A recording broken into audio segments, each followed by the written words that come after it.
मेरे को कोई नौकरी लगा के दो, मैं मदीना लगा के मैं कोई नौकरी लगा के दो, मैं को नौकरी दे दे सारी मैं नौकरी भी दे ठीक हो गया ओके हो गया नौकरी भी लग गई नौकरी भी हो गया नौकरी भी लग गया।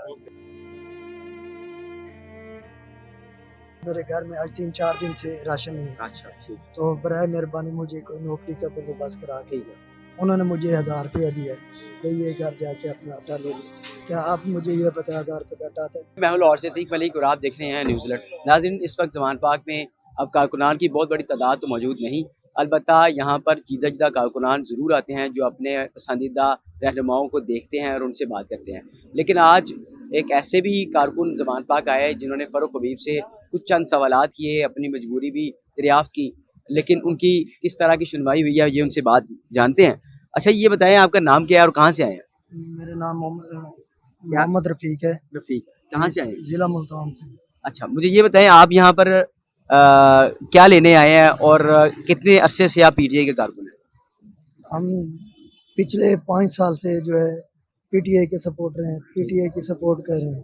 हमारे घर के जितने भी वोट थे हमने पीटीआई को दिए थे। आप यहाँ पर ज़मान पाक आए हैं, किस वजह से आए हैं?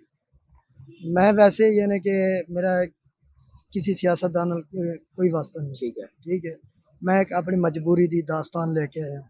ठीक है। तो आपने फ़रूख हबीब से दरियाफ्त की थी अपनी मजबूरी? बिल्कुल। हाँ जी। उससे मैंने बताया मेरी दोनों लातों में राट डले हुए हैं, मेरी पाँव में ये देख सकते हैं कि मेरे पाँव के ये हालात हैं। ठीक है। और इधर जो ये लात देख सकते हैं, इधर प्लेटें डली हुई थी, ये दोनों लातों में राट डले हुए हैं, दोनों बाजू सुन्न हो जाते हैं। फ़रूख हबीब के साथ आपकी क्या बात हुई? आपको आपने उनको क्या कहा और उन्होंने आपको? मैंने उनको ये कहा है कि भाई मैं मेरे घर के वसाइल नहीं है, मैं इस टाइम बहुत परेशानी में हूँ, मुझे कोई नौकरी लेके दे दें मेहरबानी। आपने तो इसके अलावा भी कोई दरियाफ्त की थी, कोई मसला? मैंने उसे कहा है भाई मेरे घर में आज 3-4 दिन से राशन नहीं है। अच्छा ठीक है। तो बराए मेहरबानी मुझे कोई नौकरी का बंदोबस्त करा के। उन्होंने मुझे 1000 रुपया दिया है कि ये घर जाके अपना आटा ले लो। क्या आप मुझे ये बताएं 1000 रुपये का आटा आता है? 10 किलो भी आटा नहीं आता। आज क्या तो कौन सी नौकरी करना चाहते हैं आप? मुझे कोई गार्ड की नौकरी मिल जाए, कोई भी मिल जाए, कोई सफाई की मिल जाए, जो मैं यानी कि किसी दे हाथ फैलान ना लूँ। अच्छा बंदा अपने हाथ पैर न तोड़ के मेहनत मजदूरी कर सके।